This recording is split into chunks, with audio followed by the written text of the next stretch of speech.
Ever feel drained by shallow small talk and wonder if you're doing social interaction wrong? Actually, this isn't a social flaw, but your brain's way of protecting your energy for deeper, more meaningful connection. Let's decode why your quiet mind is actually a hidden, high-value superpower. If you've ever walked away from a party or a casual coffee chat feeling more exhausted than when you arrived, I want you to hear this clearly. You're not broken. You aren't boring or antisocial for choosing meaningful silence over superficial chatter.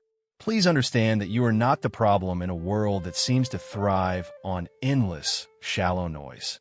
I know that heavy, draining feeling of being an outsider in a conversation that feels like static. It's isolating, isn't it? But what if I told you that your internal resistance to small talk isn't a social deficit? It's actually a sign of a brain that is wired to prioritize substance over fillers. You are about to feel very seen. By simply being here, you've already taken the first step toward reclaiming your own narrative. We're going to lower those defenses together because today we're going to look at why your quiet nature isn't just a simple quirk. It's a powerful adaptation. This isn't just theory. This is the reality of your unique cognitive architecture. To understand why this happens, we have to look at what science actually tells us about how your mind processes the world. Now, I want to take a moment to look at what's actually happening under the hood. While society might tell you that you're just being difficult for avoiding casual chit-chat, psychologists have a much more nuanced way of looking at this. Research shows that this isn't about being rude. It's actually about how your brain manages social stimulus. Think of your mind like a high-end audio system. Most people are perfectly comfortable with the background static of filler conversation, the weather, the traffic, the polite pleasantries. But your system is tuned for high-fidelity sound. When you're forced into those surface-level loops, your brain is working overtime to find the signal in that noise, and it naturally gets exhausted. Studies have found that people who prefer deeper, more intentional conversations often have a lower threshold for social stimulation. In neuroscience terms, your brain is constantly scanning for substance. It's essentially wired to prioritize complex, meaningful data over superficial social scripts.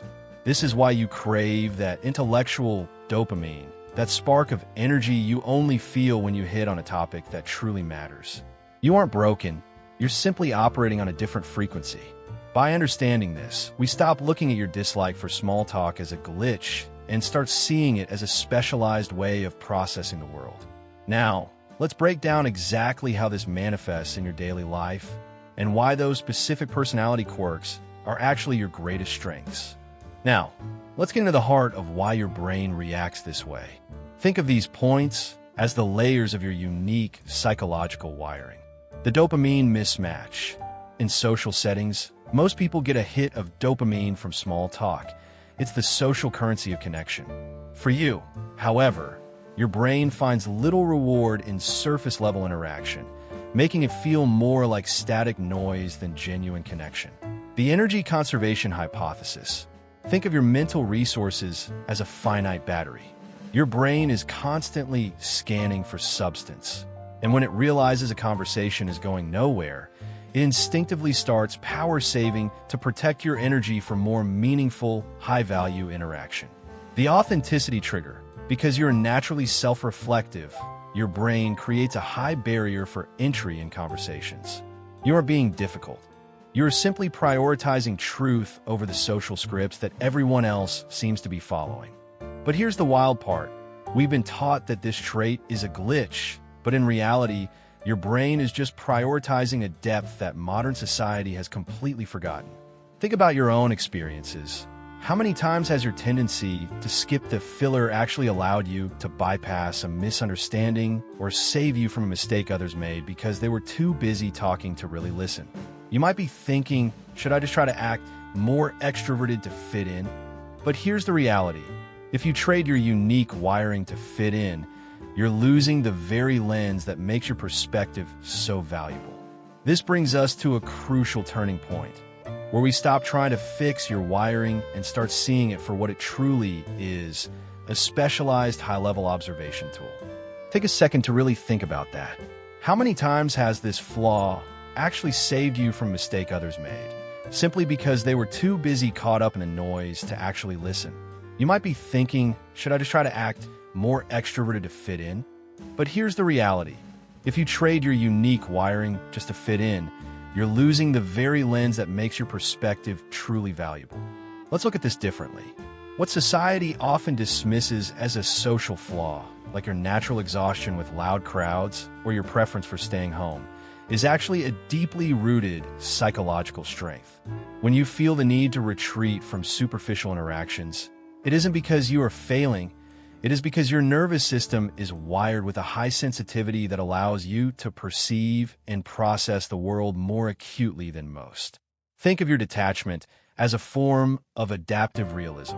While others are caught up in the noise of shallow banter, you are observing, analyzing, and protecting your inner peace. This reframing is the emotional engine of your experience, and it is vital to acknowledge it. We aren't just talking about a preference here. We're talking about how you've learned to navigate a world that is fundamentally too loud for your unique wiring. By shifting this perspective, we're doing more than just explaining a trait. We're offering you the relief you've been searching for. You're trading the exhausting need to fit in for a genuine sense of intellectual self-respect. Because you are naturally self-reflective and emotionally sensitive, your inability to find joy in small talk is the clearest proof that you are built for something much deeper. You aren't losing out on connection. You are simply holding space for the kind of depth that truly matters. This brings us to a place of true comfort, where we can finally let go of the pressure to be someone you aren't. Ultimately, I want you to know something important. You aren't broken. You're just different, and that is more than okay. You are simply wired for depth in a world that often settles for the surface. Your unique perspective is a gift, and it's time to stop apologizing for the way your mind works. If you felt a sense of relief while watching this, know that you're certainly not alone in this experience. If this resonated with your quiet nature, please know that you are not alone. We are gathering a community of people who truly value depth over surface-level noise.